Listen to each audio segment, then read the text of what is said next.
Welcome, Foul Tarnished. You are listening to Elden Kings and Elden Ring Discussion. Brought to you by Elden Ring Discussion and her affiliate subreddits. This is part 2 of the St Trina guest starring episode, where we go over Elden Ring gender and more from all over the Soulsborne universe. We'll talk about her theories, as well as our insights into the game and our personal likes and dislikes, so stay tuned. And we'll hop right back into the episode since this was recorded concurrently with the last episode. No need to introduce Trina since everyone knows who she is. So let's get back into it. Did you want to move on to your next topic? Oh yes, so that is actually a great segue. So you're talking about radican being an aspect of America, right? Or being her very literally. So I haven't written about this, but I wanted to just kind of lay it out since you know what's going on in my head, basically. I think that is what the whole game is. It's written like a lot of religious texts from throughout history, where they will take an internal conflict, and usually that internal conflict is supposed to culminate with self-actualization. Self-actualization if you ask like a Western psychologist, but within each religion they're going to call it like whatever they want, some type of ascension of self-understanding. And in these texts, they're trying to talk about things within you that are really abstract. And not only are they abstract, they're kind of hard to access, right? Our subconscious mind is not an easy thing to question and edit. But what is easier to access is our imagination. And our imagination runs on our subconscious. So if you can take an external conflict or an internal conflict and then kind of just like zhuzh it up with metaphor and turn it into an external conflict, then you can actually move through the emotions and move through the scene. And then by moving through it and like being a part of it, you can ask yourself what you think about it afterwards more easily. It's like, have you ever had that effect where it's really easy to extend courtesy to other people and be like, oh yeah, he just made a mistake. It's totally okay to not get everything right and to be this way. But then when you try to turn it around on yourself, it just stops and you just like can't give yourself a break. Have you ever run into that? Yeah, like you can't internalize the sentiments you can put towards an external source. Right. So it's like you just don't see yourself as like maybe worthy of that type of acceptance and whatnot, but because you're in your shell, right? You're inside of yourself. You can't really like examine what you look like to the outside world, because if you were to be you but be someone else, you would see how that person was mistreating themselves so quickly. You'd be like, Yeah. "Oh, you're not being fair to yourself at all because of this, and this." And then somebody could be like, "Yo, dude, you were just talking to yourself." And that's basically what I think the allegories in Elden Ring are supposed to help us do. They take external conflicts or internal conflicts and they make them external. They make them a really difficult boss. And then they give them a bunch of themes, and then they slap a world order on top of that. And then that world order fucks over those characters, like in all different types of ways.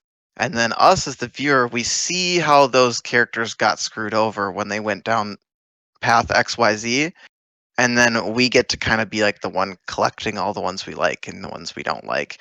And then building a new world order that won't be so shitty to those people at the end.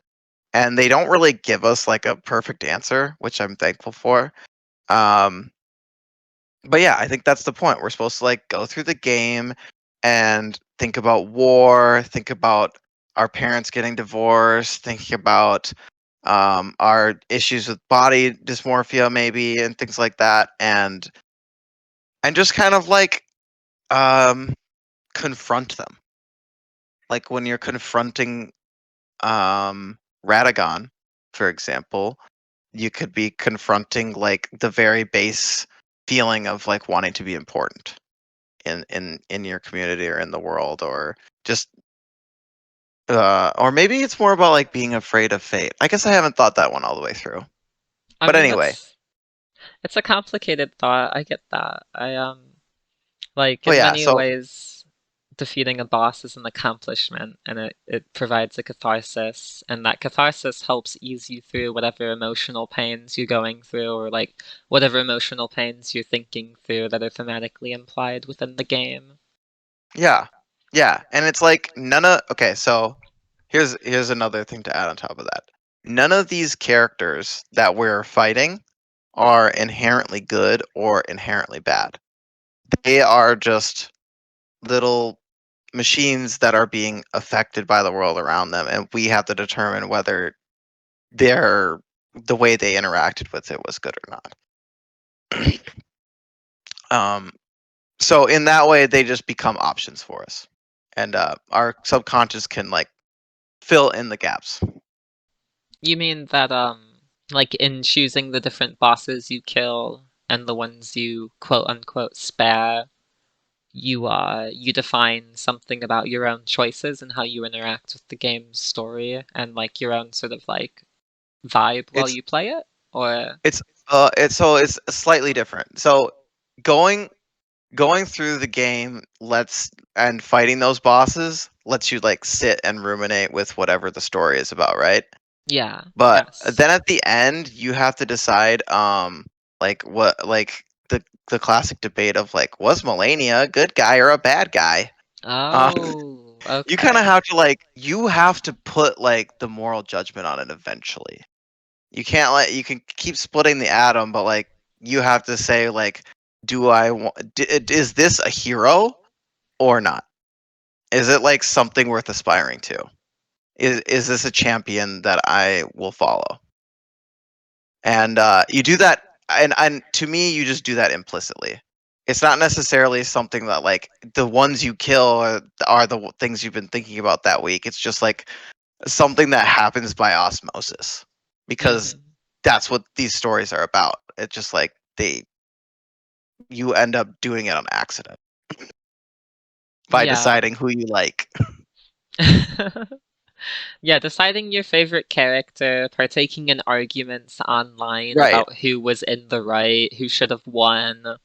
Like the exactly, entire Radan versus Millennia debate is something that like is sort of cultivated in game through its own presentation. Like exactly. who's the better warrior, who's more worthy of Godfrey's legacy. It's Like pretty darn unclear, I would say. Like especially with yeah, those two. Like neither of them are really that good or that bad. I sort of like to imagine it as like they're both people that are primarily warriors that set aside their own emotions to fight for a cause they believe in. And Radon Mm-mm. was like unwaveringly for the Golden Order. Like, not just the Golden Order in the sense of the government that Radigan upheld, but the Golden Order in the sense that the prophesied warrior was supposed to become Elden Lord. Like, everyone knew the prophecy that the Tarnished would return. It's part of why they were like put into a caste system at the very bottom, because everyone was like, "Well, fuck you guys." But like, but like like Radan, especially as someone that was like a great warrior and saw himself as the successor of Godfrey, would have been like, "Well, maybe I'm a fit to be Elden Lord," so he tried to fight for it. And when he lost, Yeah. he backed down. He was like, "Well, I don't have the strength. I admire Godfrey's way. I'm gonna go back to Redmane Castle." But then here comes Millennia, who's like, she's got her own morality. She's the Blade of Mikola. Mikola desires We don't know what he desires. That's just the fucking part of a mystery that's like confounding everyone right now. But like, at the very least, he doesn't want the Golden Order's wheels to turn yet. So he sends Millennia to like put down the war. It's why she shows up at Gelmir to put down Rykard as a rebel. Yep. And then she's got like this like lore idea of going south, and it's like she like may she go south on wings of victory. And it's sort of like in that moment she mirrors Godfrey. Like ironically, Radahn's the one that takes the motifs, but Millennia during the Shattering, during the Oh, war she that literally like does what Godfrey does. she does. She marches That's south funny. in the same military patterns that he did, and she's also the one that's given the title of undefeated, just like Godfrey was undefeated. Like, Oh, so like she's the true successor of his name, and technically she's sort of the one that wins. Like, she's not fucked up right. after. She's in a more powerful state, and like I like to imagine the battle as being like Millennia is the better duelist, like in a one-on-one of a fair fight on ground. She would probably win. I've got a headcanon fanfiction where there's a tournament in Londor, and it's very sad, but So classic. she beats Radahn and Rykard, and she's like this surprise appearance, like, you know, everyone's like, don't fight, you're too sick, but she like disguises herself as a knight and like gets in, and it's a whole thing. That is so classic. Yeah, that's very nice. Very But nice. yeah, like Radahn's the better military general fighter. All of his attacks are meant to like be sweeping attacks that hit multiple people. So like, you That's know, in an true. army standpoint, he's gonna do better. But like, Millennia's a duelist, so like they're sort of offset at different. I've put too much thought into this, obviously. I had not thought about that, but that makes a lot of sense. The duelist part, I mean. But yeah, do you want to talk more about your trans theories, or would you like to segue into like going through all of the gender bendy characters that we love in Elden Ring? Yeah. Okay. Yeah. I think we can. Yeah. Let's move on. We can say there's definitely more to say here. And I want to encourage people to go out and look at the document themselves. This is like the thing I've put the most work into in a long, long time. So, I don't want. I want to leave a couple surprises. Yes, definitely check So it out yourself. Like, there's so much yeah. here that we haven't covered. Like, it's actually it's amazing. I'm very happy to read this. Like, Thank I you. love what you put together. Thank you. It was a holy mission for me. You know.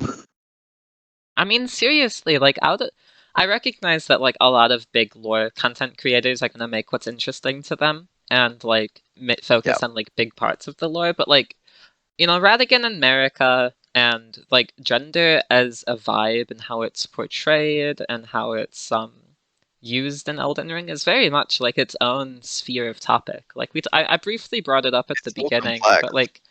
but like there's this idea of like the Tao, of yin and yang, of masculinity and femininity that tug on each other. And within Elden Ring itself, you've got this idea of inner order and outer order, and they tug on each other. Outer order is outside of the control of the greater will, and it acts causally with like relationships to itself, and it's uncontrollable. And you've got like all of that then matches up to masculinity and femininity, and like it's important. Like it's a very strong theme throughout the game, and it's Mm-hmm. if you look at Trina's color wheel stuff, like the way she groups the different items together, where you can see all of these red coded items and all of these blue coded items, it's very telling of how much the color design was used in Elden Ring. It's fantastic. It's yeah, remarkably consistent. It's so cool. uh So, okay, who's your favorite gender bendy character? I mean, you've mentioned Radigan and Marika a lot, but like, is there anyone that like you just like aesthetic wise, or Yeah, let me think. Let me think who's my top.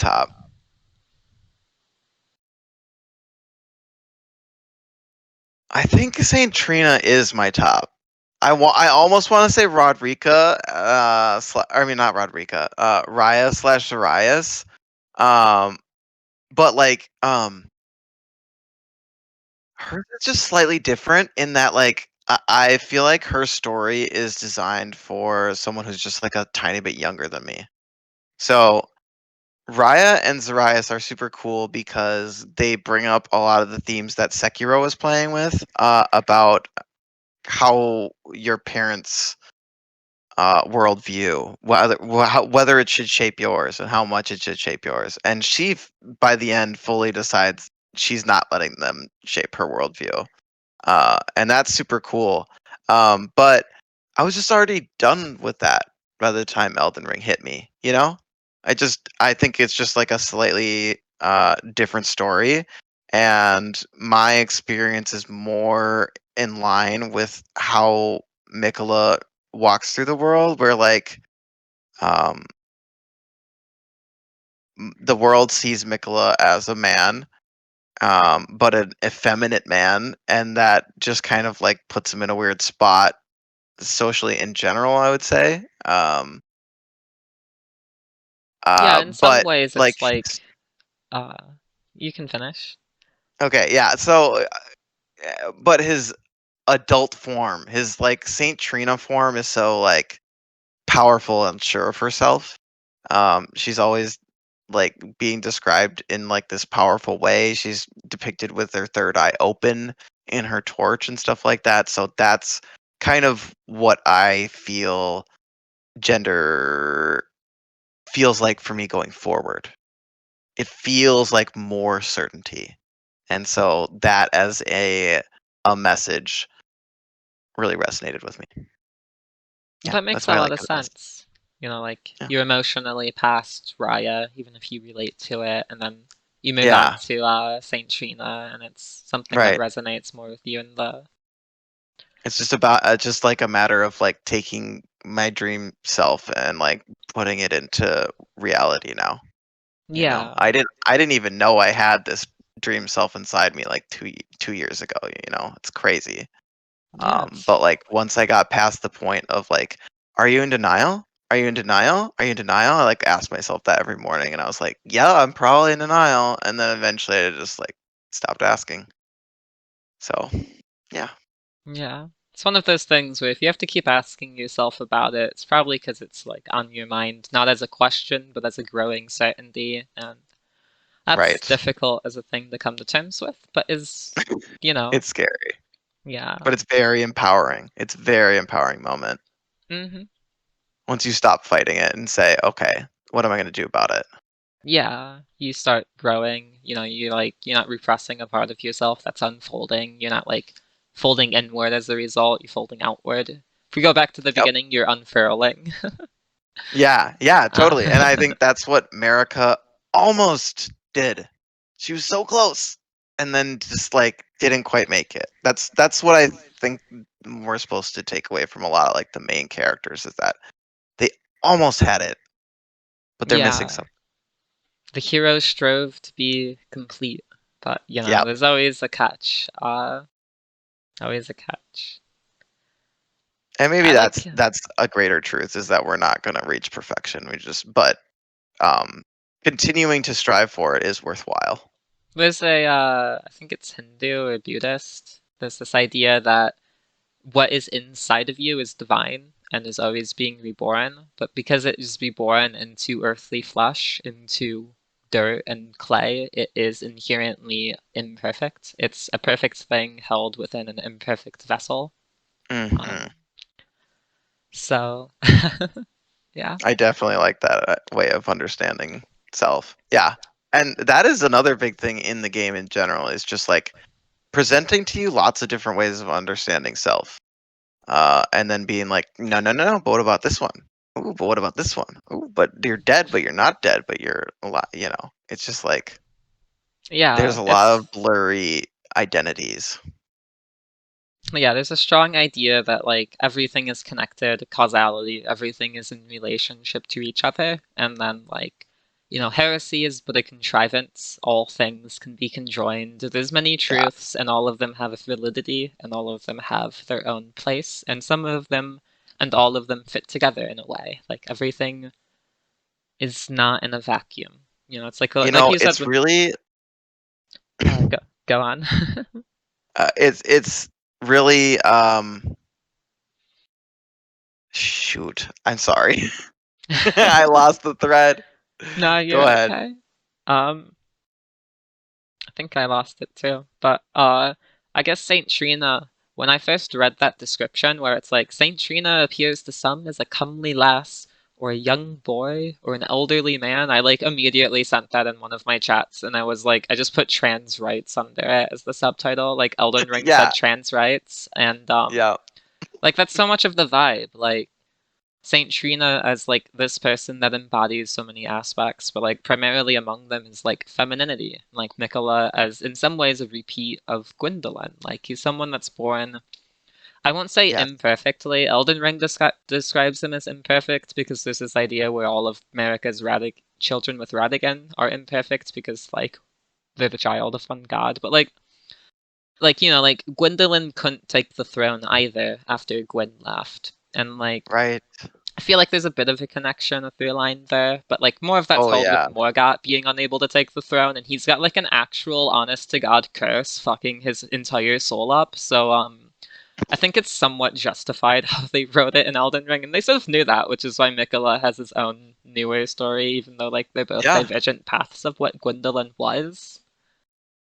That's the beauty of all of Elden Ring is that they're all like little response stories. They're like little follow-up essays to Yeah. their older characters. And they're so good in that lens. Like They they really are. knocked it out of the park. Like they truly updated their stories, let's say. Some people Yeah. like just like add on to it and it just kind of ends up being the same themes, aka Last of Us 2. But like I think they really showed growth in this game and that's why it spoke to me so much. But speaking of speaking to you, I think I did lose one thread that I want to bring back, which is who is your favorite gender bendy character in Elden Ring? That's a good question. Honestly, for a while, I might have said Mikola as like Saint Trina and just like this whole like formless identity. Like, I'm not gonna Yeah. lie, as someone that very much identifies with like, fuck my earthly flesh, let me transcend into pure energy, Star Trek style, and Yeah. like non-binary ideals. I'm very much the idea that like Mikola becomes the formless mother and transcends into godhood to match the greater will, and like that's a whole vibe to me. Like it might not Oh, even be a that's yeah. correct lore theory, but like I liked that. Within like I think the the story is designed so that you can make that character and play around with them and get something out of them. And like that is just as valid as it gets, baby. Thank you. I think it's definitely like the player truth, the dynamic ideas that they examine. That's their story, and like Elden Yeah. Ring tells you enough about your adventures and your fights and the demigods you faced to really get an idea of what you did, which not all of the games have done before. Like sometimes it just devolves into you being like, okay, next boss, who am I killing? Wow, that looks really Yep. fucking weird. But like Elden Ring, you know who you're killing. You know who these people are. It tells you. You know. They're all very specific and they're all very important. Um, I think for me it's Dolores actually. I like Yes, tomboys. I was hoping I you'd say am that. very much character. Like most people that meet me think of me as a tomboy, and like yeah, like I relate to that idea. And also I had a D&D character named something something like Nealana or like Rayalana or like something like that. The silent arrow. So like there's it's like a Oh, similar it fits so concept there. perfectly. Let's go. That's great. Yeah. Uh, I mean like trans Renala is something I didn't think of until like more recently. But like there's just something so funny to me to where it's like Radican, yeah, Radican's the alter aspect of America, and yeah, he went to marry Renala, but Renala is actually a trans man, and Radigan as an alter ego of America retained her sexual characteristics. So Radigan's just doing an mpreg thing. And that's like sort of cursed, but like sort of hilarious and like Okay, like, you'll have to lay out some of that Renala stuff for me at some point.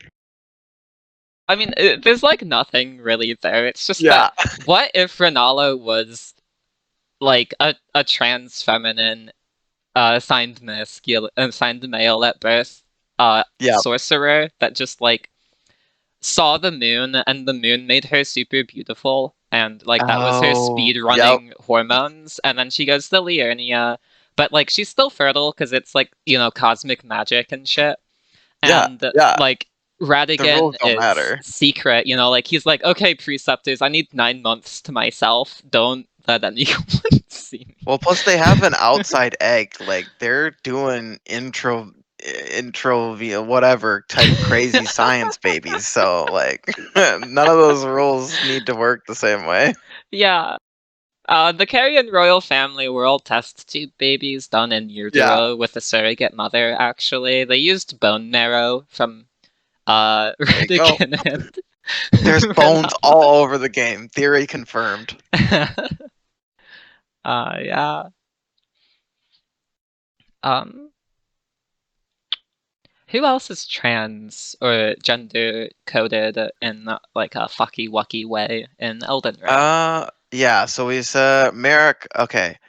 America, Radagon, Zarias, Raya, Dolores. And then there's a lot of people who say Ronnie.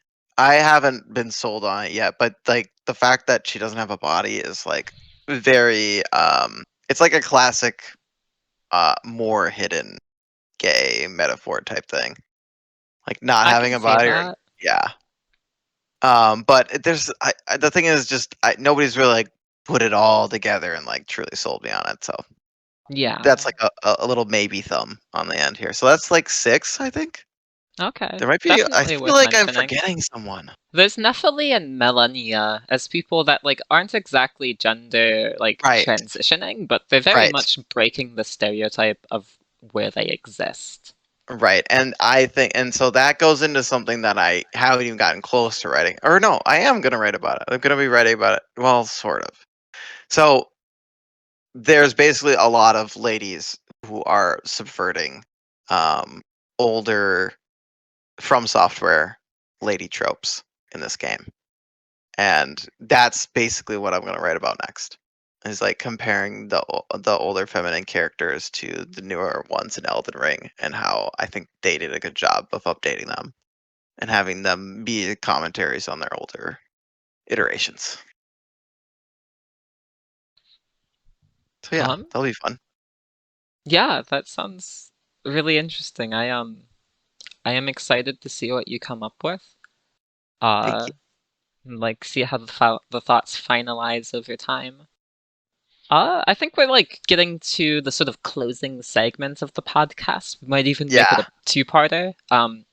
Would you like to still talk about the Gourmet Queen? And if so, is there anything you would like to talk about before we get into that to close off all of your thoughts on gender? No, I think I said everything I wanted to say, at least for now. We could probably come back someday once we Yeah, of course. have our more matured thoughts on gender. Yeah, maybe they'll come out with a DLC where they just have like every character is trans. Every character is a You hermaphrodite. are trans. Like They put the coffin switching gender thing in, but like it's mandatory yeah. now. It's mandatory. You have to hop in it to get to the DLC. Yeah, exactly. Every time you go to the DLC, your gender flips. Oh, that'd be great. Okay, so let me check over my notes because I made this entire ass thing about America as the Gourmet Queen because there's a confluence of things going on. Do you want me to Mhm. just like sort of say it out and you can question me as I go, or do you want to like start with Mhm. questions? How do you wanna do it? Yeah, I think that's probably the best way to go. I think you laying it out first will set us up well. Okay, so to begin with, we have Marika, who is like a pretty mysterious character when you read her only off of the lore that's presented directly. Like, she is Mm. someone that disappeared from the world at the beginning of the Shattering because she's crucified within the Erdtree as punishment, and like she's sort of retaining like the lingering parts of the Elden Ring that are still together. Like the stuff you see inside of Radican is that Radican's grace, but if grace is the runes of things, then wouldn't it be the lingering parts of the Elden Ring that were forged together? But don't we collect pieces of the Elden Ring that overlap on that? So, like, what the fuck are they? And, like, honestly, like, Right. we can't even think about that right now, because that is, like, a 20-minute discussion that leads nowhere, because Yeah. FromSoftware hates us. Facts. Like, Marika is represented mostly through how she relates to other characters, usually women. Like, Radharika's a pretty big one. She's someone that travels to the Roundtable Hold, and she's sort of reliant on the main character. And she's described as a spirit tuner. And if Marika has any sort of like empathetic values, it's that she tries to help people in a way until that gets fucked up and the Golden Order's like elitist over time, you know. But like, Mm. you can get this idea that she's related to Radharika, and that's sort of reinforced by Hugh. He's only related to Radharika and Marika, and he compares the two. If you think that when he says that Radharika's eyes remind him of someone, he's talking about Right. Marika. Um, Yeah, because America's like the only person he knows, basically. yeah, he doesn't get out much. He's a slave. Yeah. Yeah. Uh-huh. Like, so when we get into America as being echoed with Ronnie, we have this idea of someone that is raised as a foster sibling to an older dynasty of royalty. Like in the prehistory, it's literally the old dynasty. It doesn't have its name anymore. All of the prehistory has been like destroyed. Um, because like history is written by the victors. The Golden Order won pretty damn hard, and so like you can surmise that in Ronnie's ending, she would probably like a lot of the Golden Order would be forgotten. But like the stuff that leads up to Ronnie's ending is that she enacts this assassination plot against the demigods, and it's when death is like unleashed on the land. And if you understand that that is being an echo of Marika, if you want to guess it as such, then Marika's echo is how she does the god hunt. And like that's Mm-hmm. sort of like the crux of this idea. Like, there's so many things that point to Marika as being the Gourmet Queen, and they point to it separately. Like, they're not cumulative until they start to connect to other outside of the context stuff. Like, in this instance, you have this idea that, like, um, Rani does the Night of the Black Knives, it weakens the Golden Order, then a war breaks out, and at the end of the war, she becomes queen. Marika, as the Glomide Queen, would have, like, weakened the Old Dynasty, and then as war breaks out, she would have had Godfrey take her to becoming queen. And if we Mm-hmm. sort of we start with dropping that, the Can, similarities to Rani can you that say that again?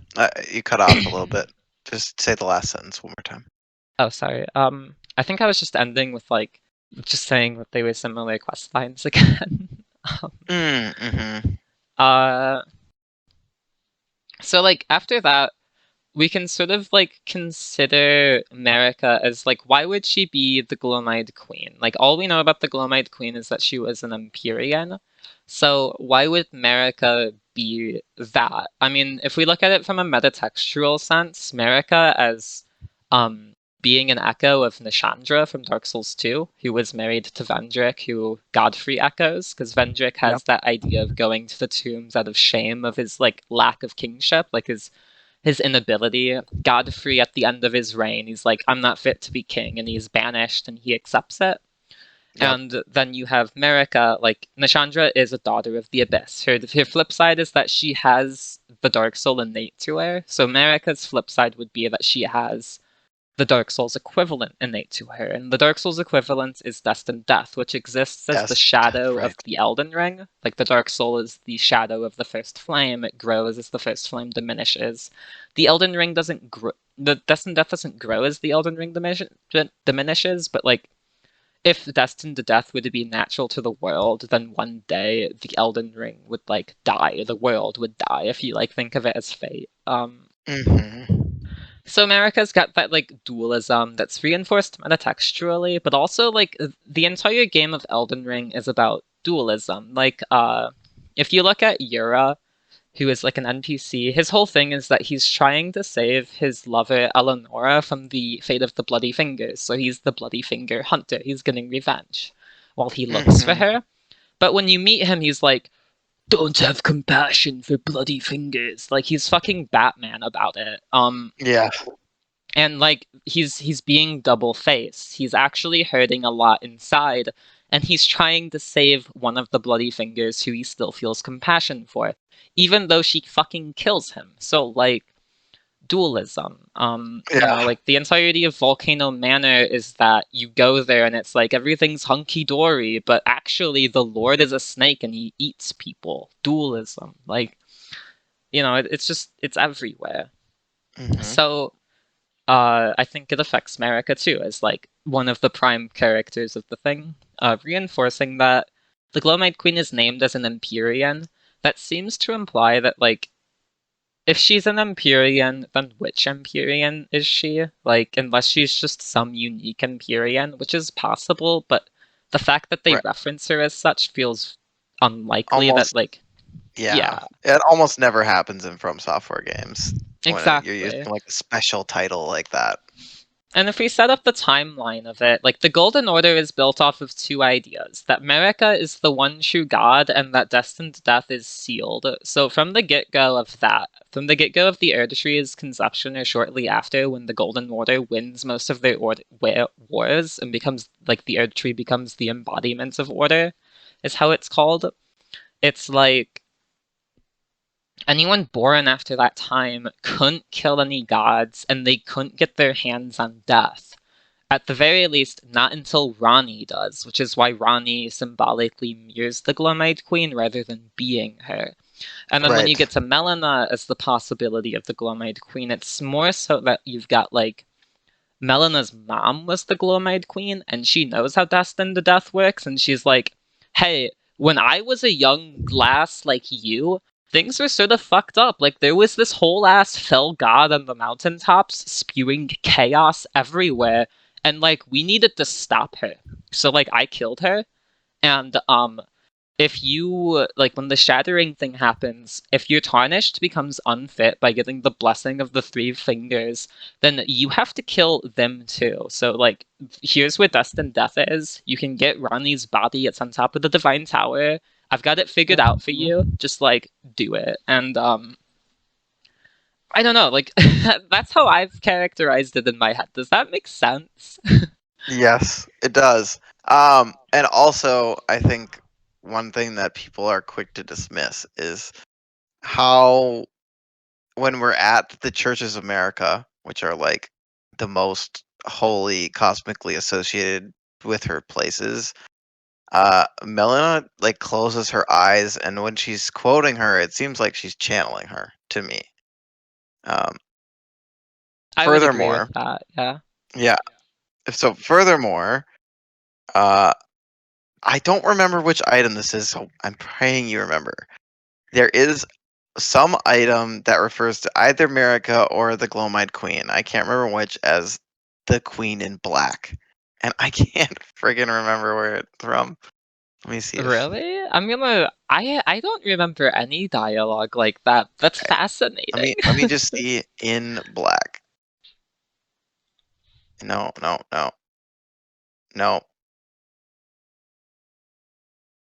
Are you thinking of the Queen's Black Flame? It might be that. Because, like, God-slaying Black Flame delivered a sweeping slash. Additionally, input the Black Flames will continue to wear down HP. No.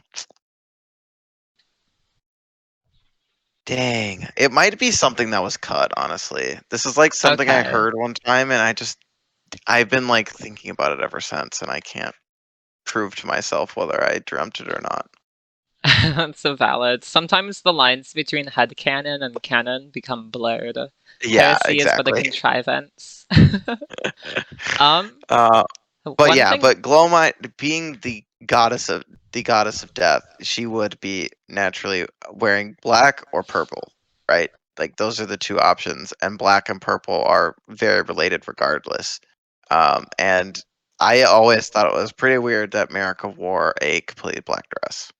Yes, like like Marika wears this black dress. She has the title of Marika the Eternal. Like the only other time we see that name is in the Eternal Cities, and like Right.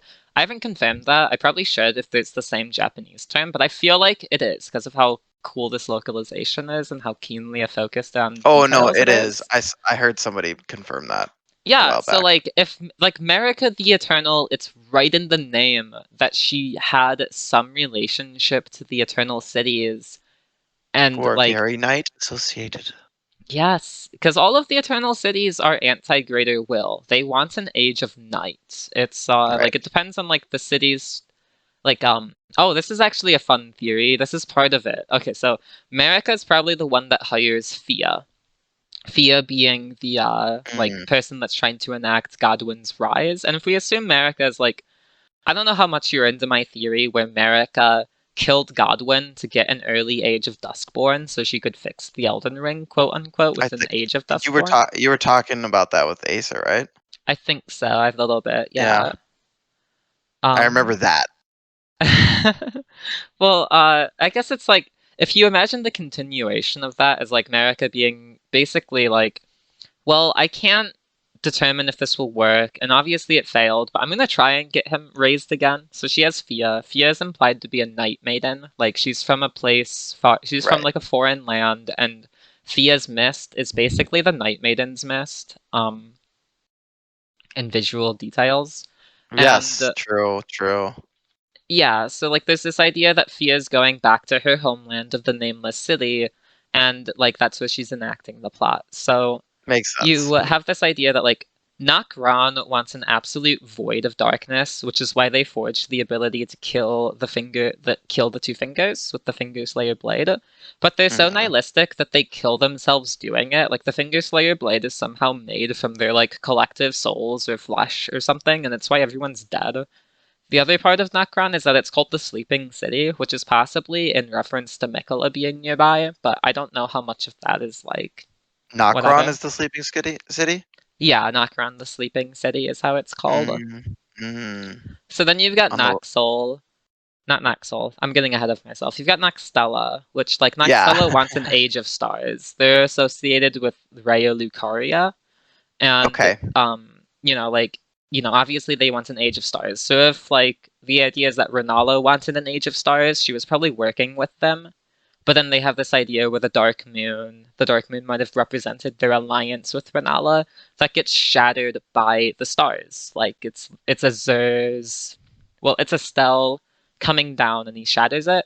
I like to imagine Mhm. Estelle as being spawned by Azure glimpsing into the primeval stream. Personally, That because I like, definitely could be that could add up. Yeah.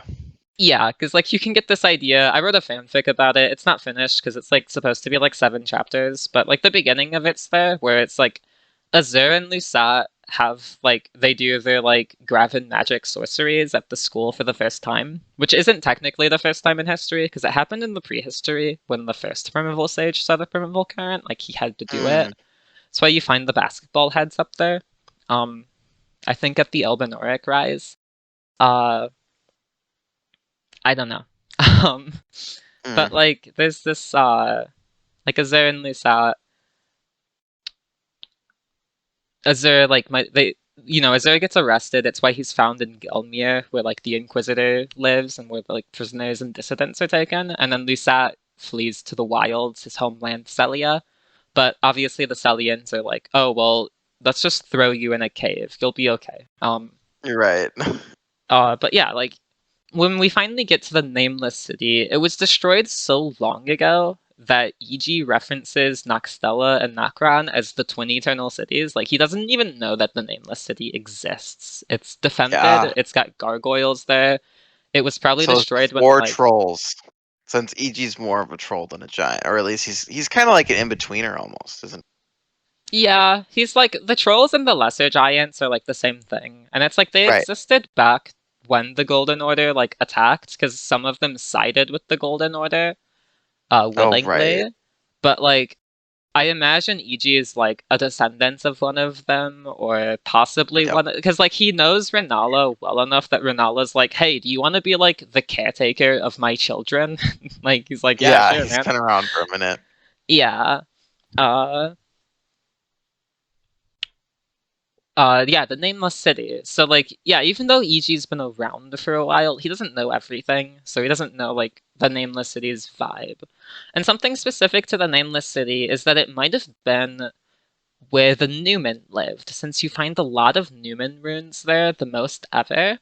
And like they've all been eaten by the scarlet rot ants, and the scarlet rot ants are there because the Erde tree's roots, the Erde tree itself, is scarlet rotted over time. It's like even though it's immortal, even though destined death is bound, scarlet rot is coming through because it's like inevitable death. Even like it's the force of death into rebirth being enacted upon an immortal thing by ulcerating it until it becomes mad and just transforms. Like it's sort of super metal. Yeah, it is super metal. uh, but yeah, like you've got these Newmen, and like you can sort of recognize the Newmen as being linked to America and the Elden Beast and the Elden Ring because they're around the Elden Stars incantation, and I guess like my entire theory is that Fia is the only one that's in the Nameless City, and what she's trying to do is she's trying to do the one active plot that's still going that can usurp the greater will, like besides Ronnie herself. And that plot is Right. that she wants to take death and she wants to eclipse the sun with it. And like greater will is the sun. It's characterized as such. So for her to eclipse the Yeah. sun, it's like it's a different type of nighttime. And she does that literally because in the Hallowbrand of the Undeath, that looks like an eclipse. Which like is some pretty important imagery. And Definitely. essentially, that's where I get this idea of calling the nameless city Nok Soul, like NOK, the like prefix Nok. All of those Yeah. prefixes are shared in Japanese. I checked that with Loki on Twitter actually, and then you've got the idea of soul. So like the idea that it will um, specifically block out the sun, eclipse it Oh, it's night essentially. sun. Night sun, Yeah, literally. night sun Okay. essentially. Got you. So I think that's a very strong theory, to be honest, and I think it's part of That's why, nice. yeah, like I think it's part of why Castle Soul is given the importance of the eclipse. Like, besides Yes. possibly implying that Mikola was in on the Night of the Black Knives, I feel like that's like it wants you to connect these themes of eclipsing the sun between how it's enacted and the place that's talking about it being enacted, you know? Mm-hmm. Uh, I think that's the best explanation of the hollow brand I've heard so far, and the eclipse in general. well, Because that's I was just good. like not sure about that. I think my gender theorizing was getting in my way when it comes to the eclipse, honestly. Oh, what were you trying to ascribe to it from a gender standpoint? I was just trying to figure out how gender worked into Godwin's story in general. And then it just like kept not working, and I was like, "Is there like hidden gay stuff in here?" I just thought maybe they were like telling a different story, and but I just don't know. I still don't know like what I think about it thematically, but what you're going with it, like the novel underneath the details, I like the best, and that could definitely lead us down like the correct path to the actual correct themes. Because I'm just not 100% sure. I would hope so. So what do you think are like the main themes driving the eclipse? Well, it's out of all of the Dark Souls endings, it draws from the most. The usurpation of flame ending from Dark Souls 3 is like the most potent. It even shares that like sort of pale white light imagery in the Erde tree as the same thing that the usurpation of flame gets in the sun after it's achieved. Can you give me a synopsis? Because that's my biggest sin is that I never even finished that game. Oh, okay. So in I Dark Souls burnt out. 3, there's like three major endings. You can link the flame like always. You Yep. can achieve an Age of Dark, but this Age of Dark is sort of different because it's not a lord going to the flame and rejecting it, where the lord will still sit upon the throne of want, and that's characterized as like the lord can embrace their light soul or they can embrace their shadow, but either way, Right. it's two aspects of the same being. But what you do in Dark Souls 3 is that you talk to the Firekeeper and you convince her to snuff out the flame herself. So it's like you give agency back to the Firekeeper and she chooses to like snuff out the flame. And it's sort of like, even in the ending itself, it still sort of gives this stupid cop-out answer where like, maybe flames will dance across again. And it's like, I mean, like, even Yeah. then, did you Uh-huh. do anything? Does it mean anything? So, Yeah. then you get the Usurpation of Flame ending, which is like a fan favorite because it's utterly badass in how it portrays the character. Essentially, you've got like, you're just like this ashen undead. You're supposed to be seeking flames. And then there's this woman named Yuria that shows up to you. And she shows Mhm. up after you've taken the dark sigil, the dark sign, the dark soul, what remains of it inside of yourself. And because, Yep. like, the ashen ones, they don't have the dark soul anymore. That's like the big thing about them. They are ash. They had their dark soul withered away from their journeys. They went hollow. They burned. They were used as kindling for the Used fire. up. And Okay, now that the makes fire sense. has gone back to them. But they can still take the dark sigil into themselves, but they're different from a hollow in some sort of key way. So once they sort of emulate the hollow again with the dark sigil recontained, um, Yuria shows up and she's like, well, you could play as the Lord of Londor, which is like Londor's the new version of Lordran at this point. So she's like, Prithee played Okay. the Usurper. Um, if you do, like, if you go along this path I set out for you, then like you can become the lord of your own sort of dark flame rather than being the puppet of the gods. And Dope. yeah, it's cool as fuck. You've got like this entire evil church of cultists called the Sable Church of Londor, and they're this shadow government that's taken up in Lordran in the long years since like the fall of Gwyn and everything.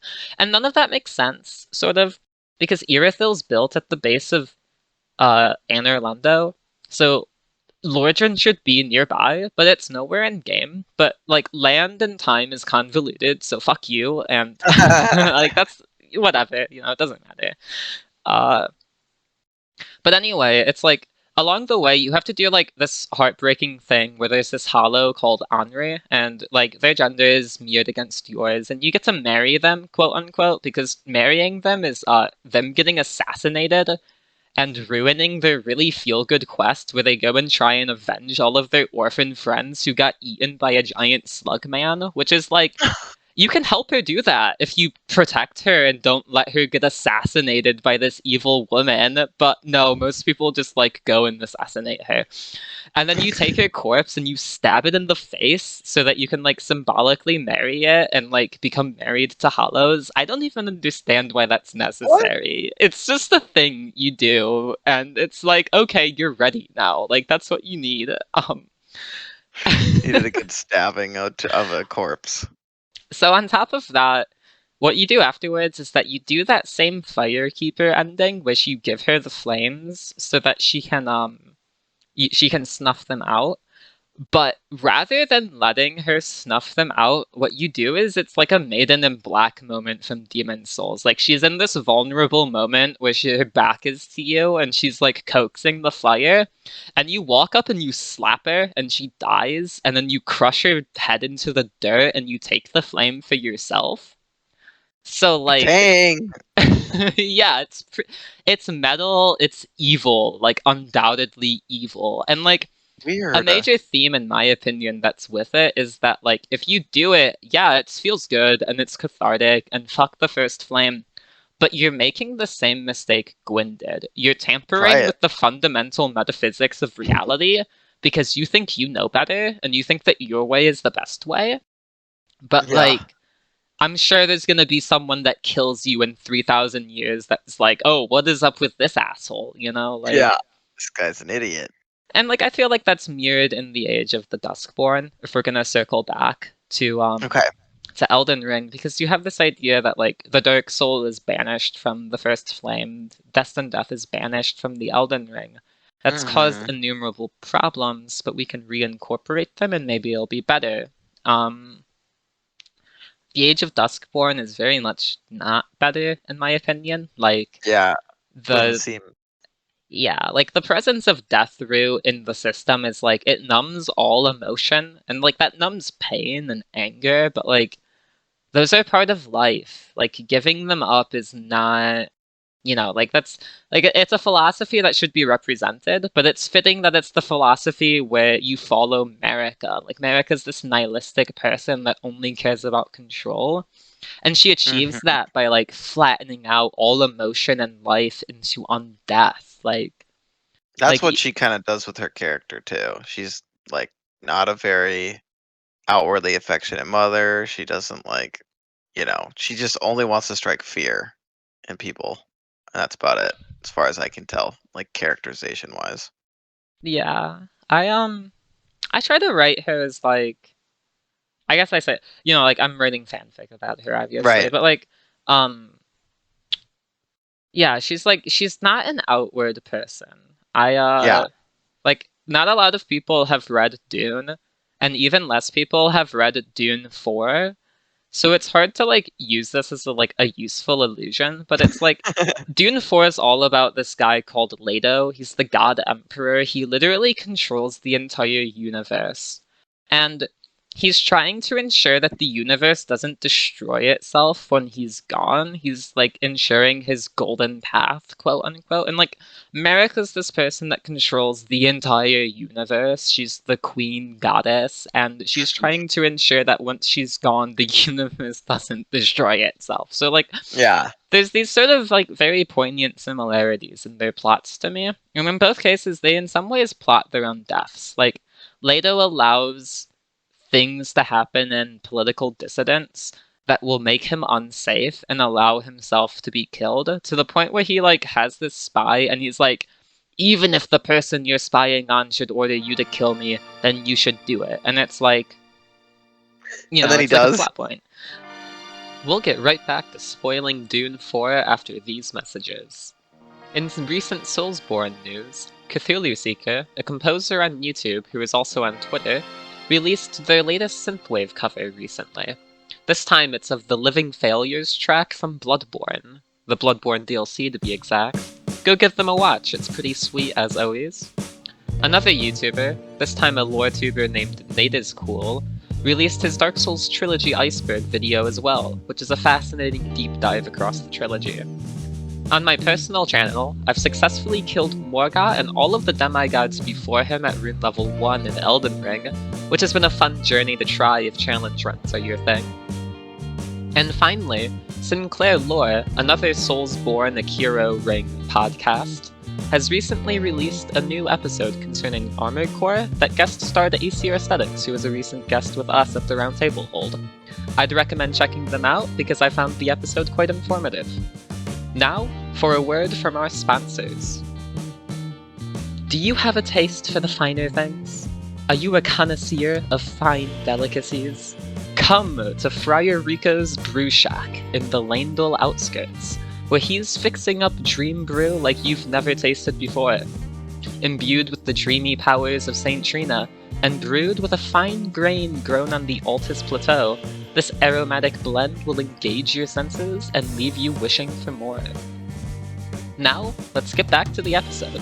And remember, skip ahead 40 seconds to escape those Dune spoilers.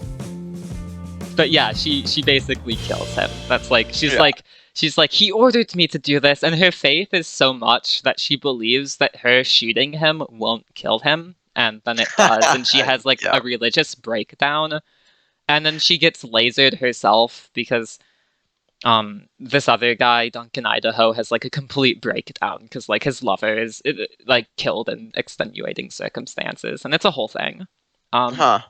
Very dramatic, but like I think in both ways, I think their characterization of emotional states is very similar. Like Leto has he doesn't share himself with many people, and when he does talk with people, he's like, he taunts them. He taunts emotions out of them because that's what interests him. And it's like, America is this person who assumes like absolute control over the world. Is like she has so many thoughts, and like what could you do in the face of like the overwhelming tides of history? I feel like there's some amount of like she has control, but she's also controlled by her control, and like Yeah, it's very true.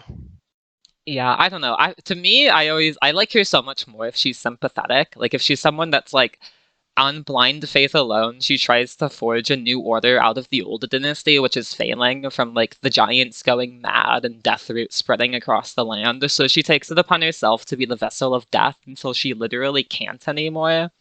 And then she like gives that up and becomes the queen of the new world. And like things are okay, but then the age of plenty ends and it's like, oh well shit. And then like her turning into Radican even is something I really like to characterize in my mind as like this moment where the Age of Plenty has ended and where like the Golden Order is not the embodiment of order. It hasn't conquered the lands. It hasn't even conquered Liurnia yet.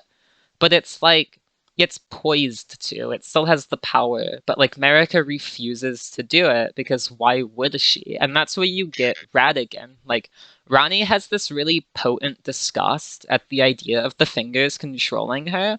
And I like to think that Radigan is an example of what happens when you refuse them. Like, they compel you to act outside of your will. And, like, Marika, like, represses that to the point where it molds a new personality out of her Yes, body.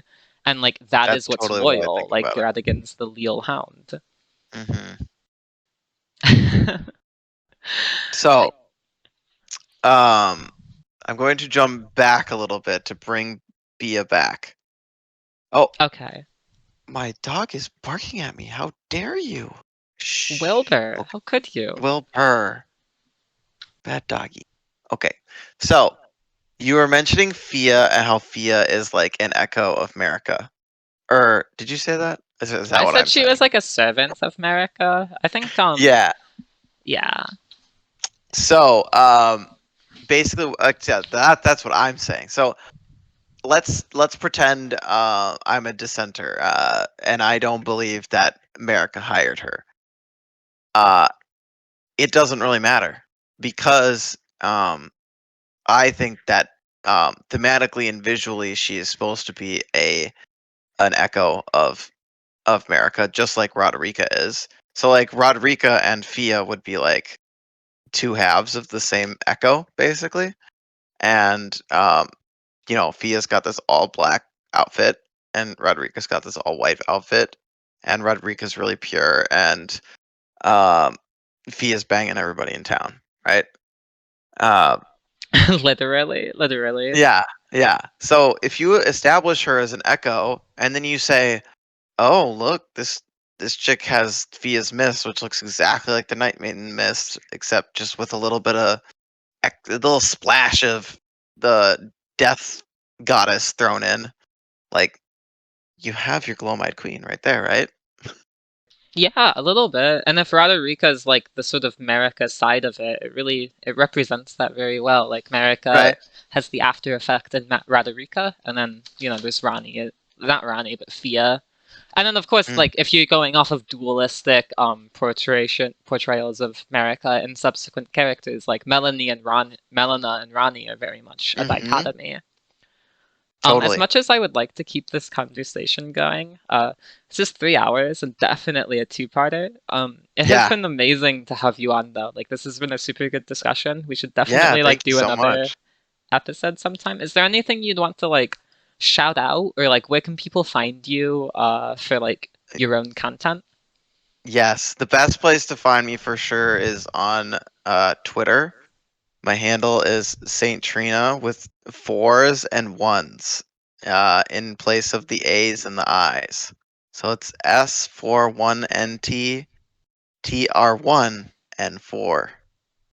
Uh, Um, that I post whenever I go live on Twitch, which is kind of random, but also very frequent.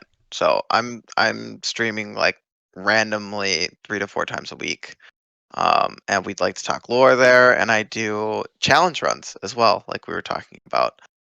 So yeah, definitely come find me on Twitter. I've got lots of lore for you to dig into there, and I'm gonna make another pin post. I usually have one up that has like a menu basically to help you find all the lore you want from my profile. And thank you so much, Gideon. This was just a wonderful time. It was really nice being here and talking all this stuff with you, and I look forward to coming back. I'm glad to hear it. It was super great. The feeling is mutual, and Yeah. definitely, like, if you're a viewer, you will find all of those links below.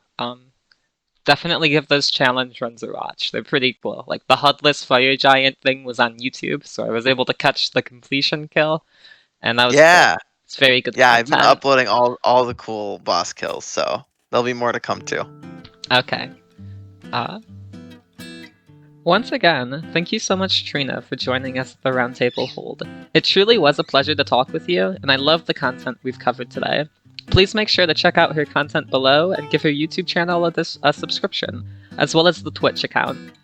Thank you to everyone that's listened today as well. It means a lot to have grown the podcast to the following it's gotten, however small it still is. I respond to all of the comments if you'd like to give some feedback or a recommendation for a future episode. And please, leave a like if you enjoyed what you heard. And thanks for bearing with me as I still get used to editing these episodes. I certainly have a lot to learn within the editing software. Our next episode will have Quayleg, one of the first YouTubers for the Soulsborne series ever, on as a guest star, to talk about her history and mostly about Armored Core, so stay tuned for next time. And other than that, don't you dare go hollow on us, and have a wonderful day.